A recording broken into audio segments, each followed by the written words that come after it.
So in this species spotlight, we are taking a closer look at swans. Now we're all very familiar with the mute swan, which you probably see down your local park or on the river, on the canal. And this is the species with a bright orange beak. Now there's another species of swan that just comes here for the autumn and winter, and that's the whooper swan. And we've got a fantastic reserve up in Scotland called Loch Leven. And I met up with the warden there, Amy Kirkbright, just the other day, who told me how great Loch Leven is for the whooper swan. Loch Leven itself it's highly designated, so it's an SPA, Special Protection Area, and it's a SSI, Site of Special Scientific Interest. So it is highly designated, and part of those designations is for wintering bird assemblages, so whoopers being one of them. So they're very protected here. The loch itself is quite small, and it's got a few islands in it as well, so it's quite sheltered. It's also got some nice sort of shallow bits, so for feedings. Whooper swans have quite a varied diet, so it can be from aquatic vegetation to roots and stems, grass. And even today, as I was driving into work, must have been about 150 whoopers in a stubble field. So grain as well is quite a good food source for whoopers too. So Leven is just situated in a really good area. You've got the agricultural fields around it, and you've got the nice sheltered, secure loch itself. So, you know, it's just generally a great place for them. Now, whooper swan is a bit of an unusual name, I'd say, so there must be some origin behind that. So I asked Amy all about that as well. It's because of their hoopy call, or kind of honky call.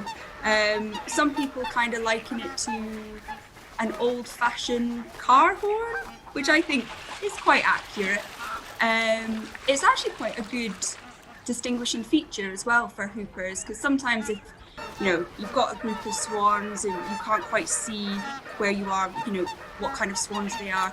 Whooper swans are super loud and quite vocal, so if you hear that sort of honky, hoopery sound, then you're kind of sure it's going to be a whooper. And as well, if they're flying over, they're quite vocal as well.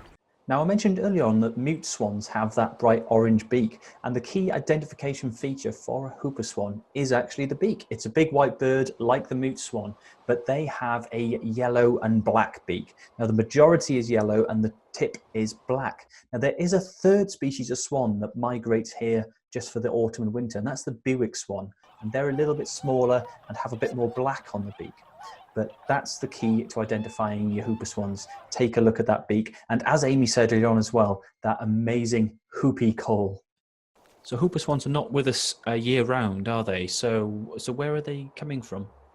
The whoopers that we see in the UK and in Ireland will be predominantly all from Iceland. It's pretty much the whole Icelandic population, apart from a couple of thousand, 1,000 or 2,000 that will stay in Iceland over the winter. The rest all come to the UK and Ireland to winter. There may be a few that rock off to the continent, but most of them will stay here. So how much longer will the whooper swans be sticking around? They will be with us until sort of March, April time. So we've still got a few months. We've still got a good few months of them hanging around, which is lovely. They're just so lovely to see. Very characterful, I think, especially with their whoopy noises that they make. So they really bring, if you're going out birding, they're really lovely to hear when they're out on the loch, and amongst, with the pinkies and everything like that. The soundscape of all the birds together on the loch is just amazing. Fantastic. So a real winter highlight for you then. Yes, definitely.